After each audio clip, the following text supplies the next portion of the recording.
Have you ever wondered why so many magical girl anime seem to vanish just when they were becoming most daring? The genre that once promised innocence and empowerment has often collided with fear and censorship. From mysterious bans to hidden edits that changed entire episodes, this is the secret history of when bright wands met dark scissors. 14 times censors went after magical girl anime, and the fallout was pure chaos. Number 14. Sailor Moon, 1992. It was supposed to be a revolution in ribbons and starlight. Sailor Moon stormed the world with transformation sequences and girl power unlike anything before. Yet behind its global success was a long trail of scissors and shadows. Western networks loved its charm but feared its heart. The story followed Usagi Tsukino, an ordinary girl chosen to defend the world from darkness. It was funny, tragic, and deeply emotional, exploring loyalty and self-sacrifice. But censors were not ready for how bold it got. Romantic bonds between female warriors were rewritten or erased. Entire lines were changed to hide their emotional intimacy. Scenes showing grief and death were softened or removed.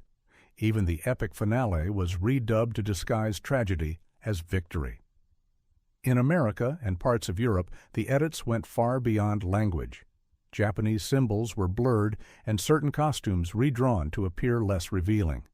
What emerged was a strange reflection of the original, a magical story made safe for markets that feared its power. Fans who grew up on the edited version later discovered what had been hidden.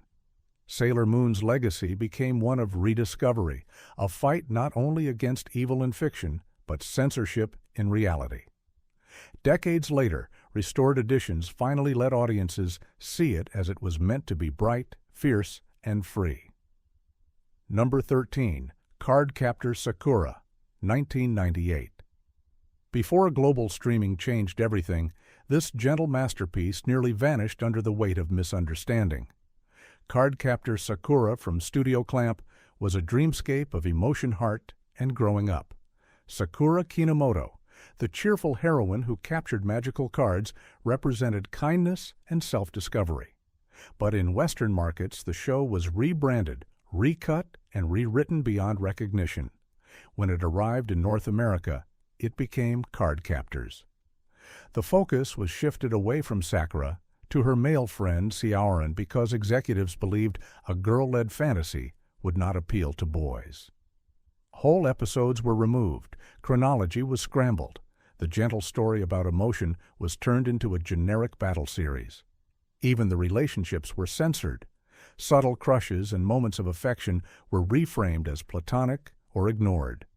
Critics called it a cultural loss. Fans called it an act of fear.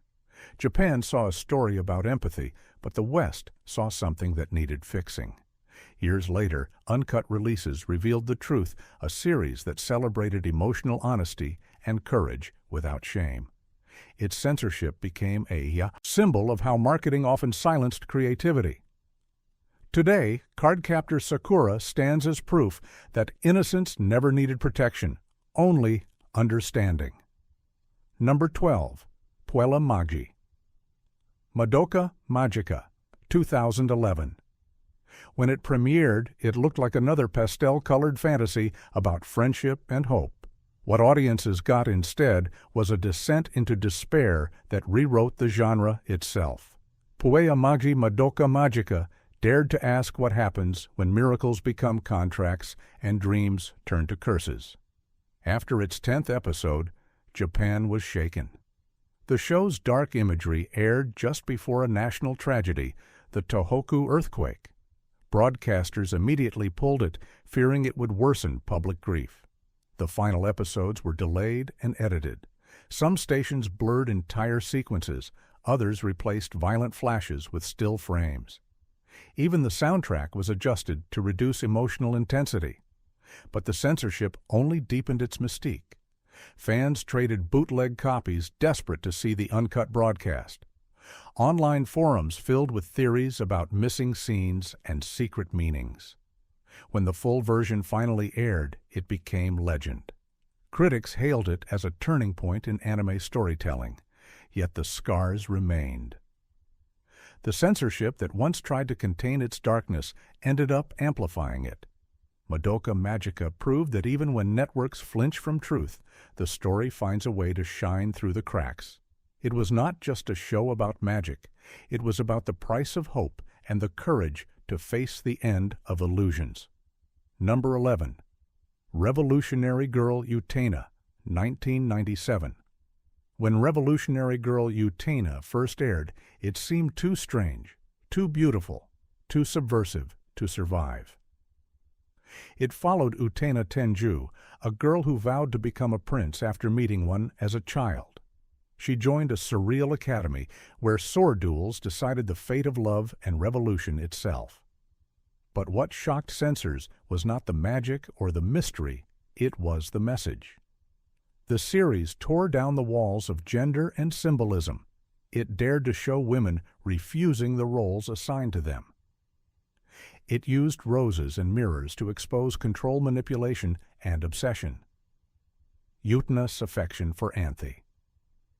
Another girl bound by ritual and pain became the soul of the show.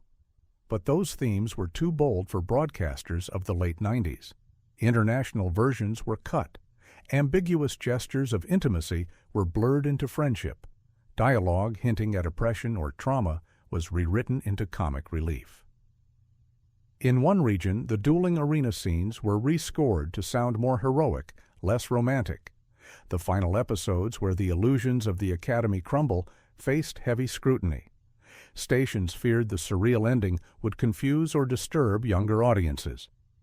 Director Kunihiko Ikuhara defended his vision, calling censorship an act of fear, not morality. Fans discovered the uncut tapes years later, realizing what had been hidden was not indecency, but art. Utena's legacy grew quietly into a cult phenomenon praised for its visual language and poetic courage. In the end, censorship only delayed the revolution it tried to silence. Utena's blade still cuts through the illusions of conformity, reminding viewers that even fairy tales bleed truth when they dare too much. Number 10. Magical Princess Minky Momo, 1982. At first glance, Minky Momo was innocent, pure, and playful, a magical girl sent from another realm to bring hope to Earth. Her pink hair and kind smile defined early 80s anime charm. But one tragic episode changed everything and created one of the strangest censorship legends in anime history. In the middle of the series, Minky Momo dies. She is struck by a truck while chasing her dream. It was not a joke, not a metaphor, but a shocking story about loss and rebirth. Japanese audiences were stunned. Some parents complained that the episode traumatized children. Others admired its bravery. Then came the rumors. Soon after its broadcast, a real earthquake hit the region. People whispered that airing Momo's death had cursed Japan. Networks panicked. Reruns were canceled. Episodes featuring sadness or danger were re-edited or replaced. Minky Momo was labeled unlucky. Stations refused to air it again for years, fearing more disasters. When the show returned with a sequel, it was softer, brighter, more cheerful. The studio denied the curse, but fans never forgot the chill it left behind.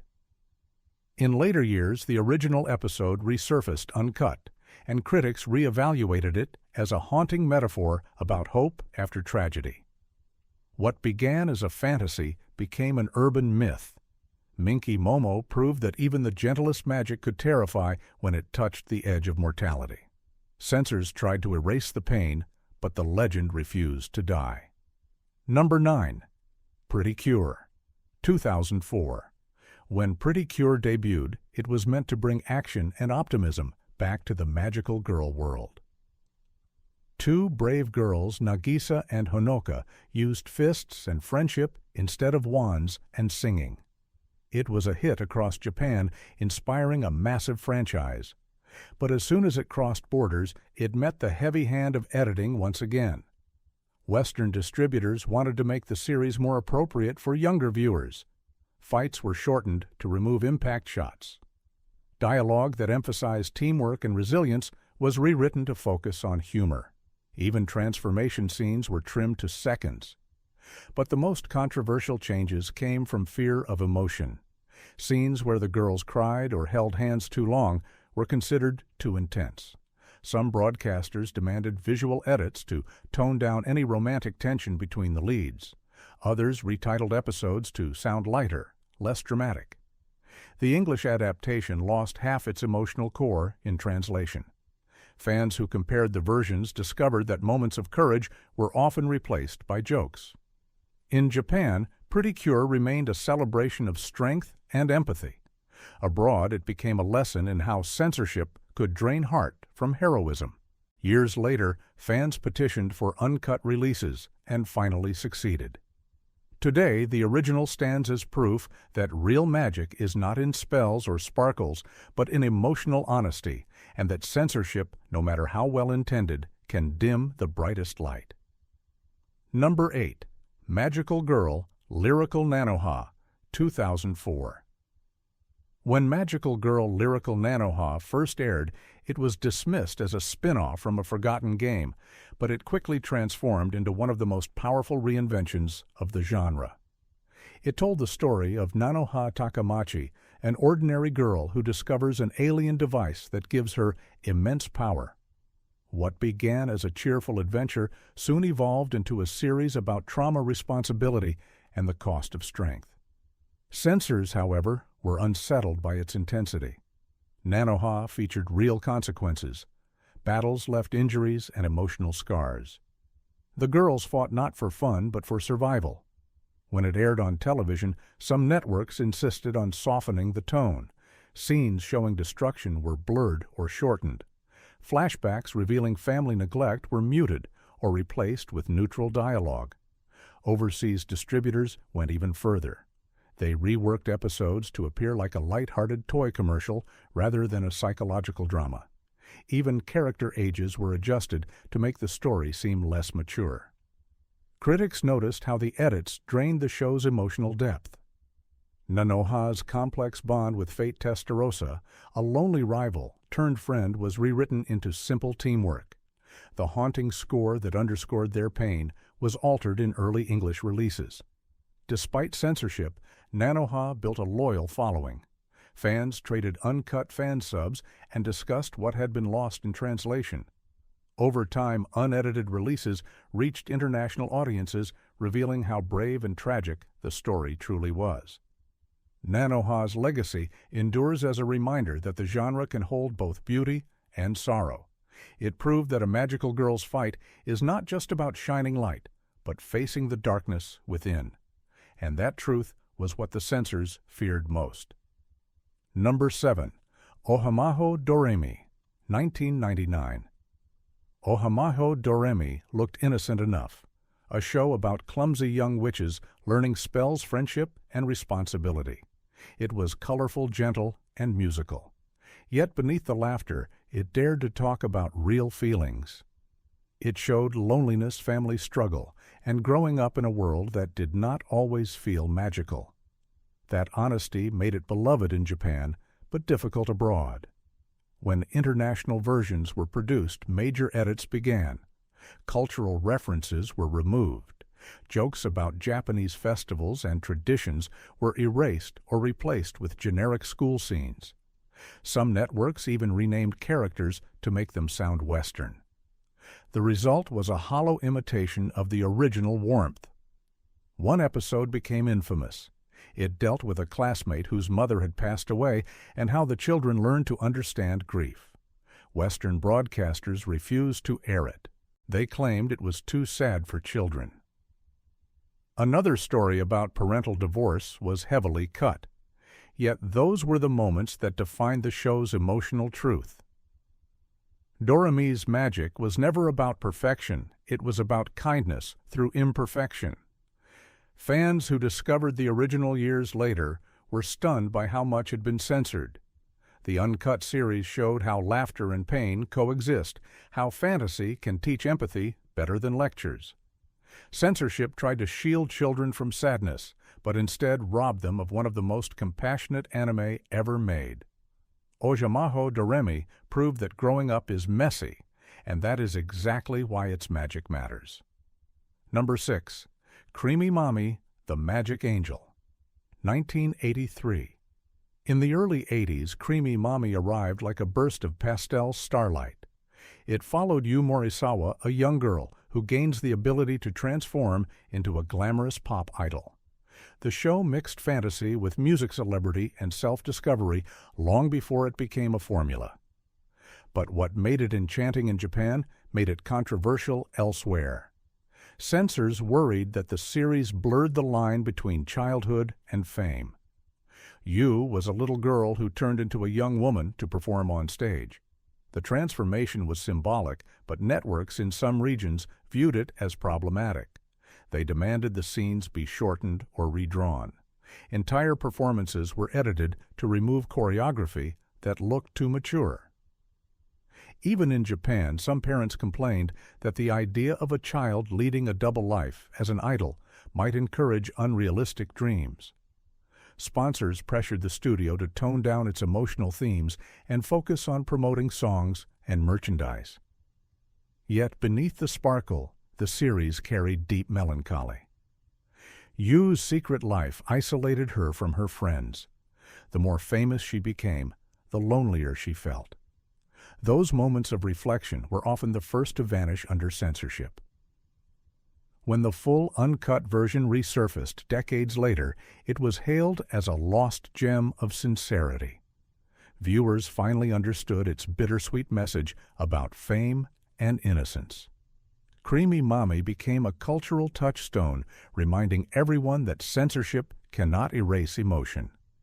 The show's quiet sadness outlived all the edits because it came from something real, the ache of growing up in a world that demands you always smile. Number 5. Tokyo Mew Mew, 2002. Tokyo Mew Mew looked like a bright candy-coated adventure. 5 girls infused with the DNA of endangered animals fought to protect Earth from alien invaders. It was colorful, fast-paced, and filled with heart. Yet the moment it reached international markets, censors swooped in. The Western adaptation renamed it Mew Mew Power and transformed it into something entirely different. In Japan, the series was emotional and nuanced. It showed girls struggling with jealousy, identity, and sacrifice while balancing friendship and duty. Ichigo Momomiya, the main heroine, lived a double life, trying to protect the planet, while hiding her secret from the boy she loved. But English broadcasters believed Western children could not handle such complexity. They sliced the narrative into fragments and erased emotion in favor of comedy. Entire episodes were cut or merged. Dialogue about self-worth and responsibility was turned into corny slogans. The romantic tension between Ichigo and her mysterious ally was rewritten as innocent teamwork. Even background music was replaced with upbeat pop to make the tone more cheerful. The edits went beyond translation. They dismantled the soul of the story. Censors also removed subtle references to environmental destruction, fearing it would sound too political. Characters' emotional breakdowns were re-edited or cropped out. What had been a coming-of-age story about compassion became a hollow advertisement. Fans noticed. Online forums filled with outrage and sadness as they discovered what had been lost. Years later, when the uncut Japanese version streamed globally, the difference was shocking. Tokyo Mew Mew's original form was a tale about courage and empathy, not just magic and sparkle. Its censorship became a case study in how fear of emotion can destroy authenticity. Tokyo Mew Mew's heart still beats louder than its edits, reminding the world that saving the planet starts with saving sincerity. Number 4. Magical Girl Site, 2018. Few Magical Girl series have been as divisive as Magical Girl Site. It began as a bleak inversion of the genre, portraying bullied and broken girls who receive supernatural powers from a mysterious website. Instead of friendship and joy, they found violence, manipulation, and despair. The show was not meant to entertain, but to disturb, forcing viewers to question how cruelty breeds monsters. From the first broadcast, networks hesitated. Some stations aired it only after midnight, others demanded severe edits. The opening scenes depicting isolation and fear were trimmed down. Later episodes showing consequences of violence were blurred with filters or replaced with still images. Even the color palette was dimmed in certain versions to reduce its emotional punch. Internationally, censorship took an even heavier hand. In some regions, the series was delayed for months. Certain episodes were banned outright, while others were released with massive visual censorship. Online platforms in several countries marked it as restricted content. Critics accused the studio of crossing lines, while fans defended its brutal honesty. The director later stated that the darkness was deliberate, that it was a mirror for society's indifference to pain. But television executives feared backlash from parents and sponsors. Over time, Magical Girl Site gained cult status precisely because of that controversy. Fans circulated uncut copies and praised its raw storytelling. It became a lightning rod for debate about the limits of art. In the end, censorship only amplified its message. The show warned that true evil is not magic, but silence. And when the world tries to mute what hurts, it proves exactly why such stories must exist. Number 3. Cutie Honey, 1973. Long before Sailor Moon or Madoka Magica, there was Cutie Honey. She was the prototype, the first warrior heroine who fought evil with style, humor, and defiance. Created by Go Nagai, Cutie Honey combined action, parody, and rebellion in one dazzling package. But its fearless tone horrified television censors of the 70s. The premise was wild. Honey was an android who could transform into any persona to battle villains threatening humanity. She fought with charm and confidence, mocking the era's idea of how a woman should behave. Yet networks were not ready for a heroine who refused submission. They demanded scenes be toned down and transformations shortened.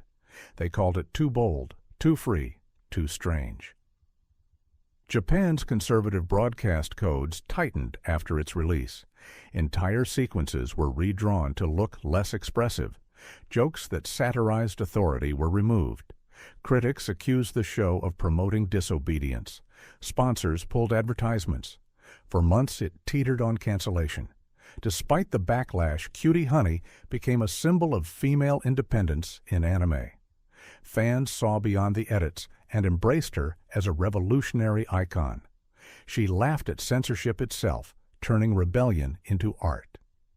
Over decades, new versions appeared. Each one faced the same problem, the balance between creativity and control. Some reboots were censored before airing, others were banned in regions afraid of controversy. But through every edit, the spirit of the original survived. Cutie Honey's influence shaped an entire generation of magical girl stories that followed. She taught creators that courage begins with breaking rules. Even when censors tried to silence her, her laughter echoed across time, a bright defiance that still refuses to fade. Number 2. Witch Hunter Robin, 2002. Witch Hunter Robin stood apart from the glittering tradition of magical girl stories. Instead of bright uniforms and sparkling attacks, it offered a slow, atmospheric study of faith, morality, and fear. Robin Sena was a teenage witch who worked for an organization that hunted her own kind. Her powers were a curse as much as a gift. The show mixed noir mystery and supernatural politics with haunting precision. But that darkness invited censorship almost immediately. When it aired in Japan, it was praised for its adult tone and psychological depth. However, certain broadcasters moved it to late-night slots, citing its themes of religious persecution and moral ambiguity. The Vatican-like imagery offended conservative groups who claimed it mocked belief. When Witch Hunter Robin reached Western television, it was dissected even further. Episodes were rearranged and edited to remove slow-building dread. Dialogue about divine punishment and corruption was softened. Scenes of fire and destruction were trimmed to reduce intensity. Even Robin's moments of silence, where she wrestled with guilt, were shortened because executives feared they were too bleak for viewers. In several Asian regions, the series faced partial bans due to its depiction of secret organizations manipulating governments and churches. Critics in those countries accused it of blasphemy. The irony was that Witch Hunter Robin was not about heresy, but about empathy. It asked what happens when systems of control destroy the people they claim to protect. When uncut versions circulated years later, fans discovered what they had missed: the quiet despair, the ethical struggle, the poetry in its silence. It became a cult classic inspiring creators who valued subtle storytelling over spectacle. Witch Hunter Robin proved that censorship often misunderstands depth for danger. Its fire burned slower but longer, lighting the way for a new kind of magical narrative that did not need glitter to reveal power. Number 1. Princess Tutu, 2002. There has never been another magical girl anime quite like Princess Tutu. It was a fairy tale within a fairy tale, a ballet of fate, where stories themselves became cages. On the surface, it followed Ahiru, a clumsy duck transformed into a girl who could turn into the graceful Princess Tutu to heal hearts through dance. But beneath its gentle surface lay a haunting meditation on destiny, free will, and sacrifice. Japanese critics adored its artistry, yet even at home it confused networks. Executives did not know if it was meant for children or adults. Its ending in particular defied convention. Instead of triumph or happily ever after, it delivered bittersweet closure, where love meant loss and courage meant surrender. Broadcasters demanded changes. Some episodes were pushed to obscure time slots. Internationally, the situation was worse. Western distributors chopped the show into fewer episodes, re-editing scenes for pacing and cutting emotional pauses that made its tone operatic. References to death and despair were removed. Certain lines about love were softened into friendship. The narrative's complexity was treated like a problem to be solved rather than art to be preserved. When Princess Tutu reached home, media years later, viewers finally saw it as it was intended: tragic, elegant, and transcendent. Fans called it one of the greatest magical girl stories ever told because it dared to combine innocence with fatalism. It used beauty as rebellion. Censorship tried to simplify its message, but ended up proving it. Princess Tutu was a tale about stories rewritten by fear. The edits themselves became part of its legacy. In the end, Ahiru's quiet courage outlived every cut, every compromise, and every attempt to mute its melancholy. It remains a whispered masterpiece, proof that even when magic is silenced, art keeps dancing. Every wand has a shadow, and every miracle invites fear. These magical girl stories were born from hope, yet censored by doubt. Some were softened, others nearly erased, but all endured. Their resilience reminds us that imagination cannot be contained. Which of these censored legends surprised you most? Tell us below, and don't forget to like, subscribe, and keep the magic alive.